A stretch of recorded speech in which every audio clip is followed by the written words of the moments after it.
Kita semua tahu bahwa harta SDA sumber daya alam kita yang namanya nikel dikeduk habis-habisan untuk membuat Tiongkok jadi raja baterai dunia, yang mana harta kita bisa habis tanpa memberikan keuntungan ke bangsa dan negara. Apa buktinya kalau nikel yang dikeduk itu tidak memberikan keuntungan? Buktinya kita saat ini masih cari hutangan bernegaranya. Bisik-bisik di sana-sini di warung kopi sudah jadi pembicaraan umum, namun pejabat yang melindungi perampokan tambang nikel itu terlalu kuat. Jadi tetap saja pengadukan terjadi dan pengiriman dilakukan besar-besaran tanpa kita tahu isinya apa yang dikirim tadi. Mau litium, fero besinya, apapun yang nempel ikutan yang jauh lebih berharga dari nikel, kita tidak tahu. Orang pejabatnya semua baru semua, bernegaranya mana ngerti sih beginian. Kita ilustrasikan. Kalau Anda pedagang, Anda mau beli barang pasti semurah-murahnya. Ingat ya, Tiongkok itu platform berpikirnya adalah pedagang. Jadi kalau beli sesuatu, selain minta harga murah, pasti minta bonus yang banyak. Dalam dunia tambang, pengedukan bahan baku ada di dalamnya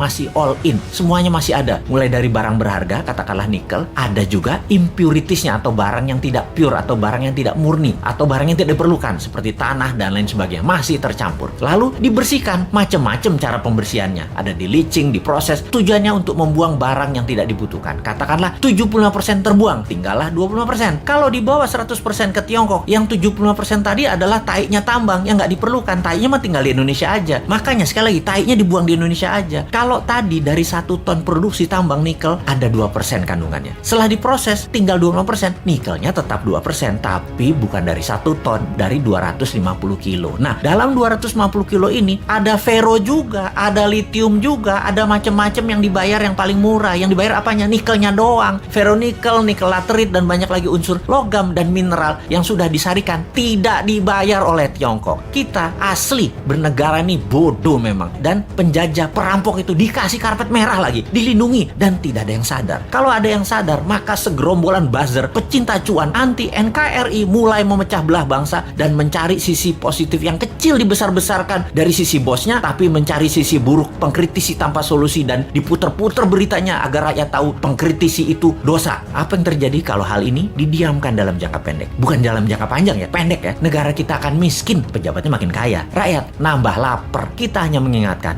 arahnya nantinya. Sebagai contoh sejarah kebodohan penguasa atas kelolaan sumber daya alam, kita mau kasih ilustrasi. Ada 3 negara yang akan kita pakai jadi contoh kali ini, yaitu Nauru, Venezuela, Zimbabwe. Fosfat, oil business, berliannya Zimbabwe. Nauru di tahun 1980-an, negara dengan 7.000 populasi adalah negara yang sangat kaya, bahkan negara terkaya di dunia. Nauru adalah salah satu negara di selatan Pasifik. Nauru menghasilkan fosfat, bahan baku untuk pupuk. Saking kayanya, semua warganya digratiskan untuk melakukan apapun, sampai keluar negeri dibayarin pemerintah, diongkosi. Dan ada joke di sana, dolar itu hanya toilet papers. Dan ini bukan kiasan, dipakai beneran untuk ngelap pantat beneran. Lalu hasil alamnya ternyata habis 20 tahun kemudian. Dan Nauru saat ini menjadi sangat miskin ya.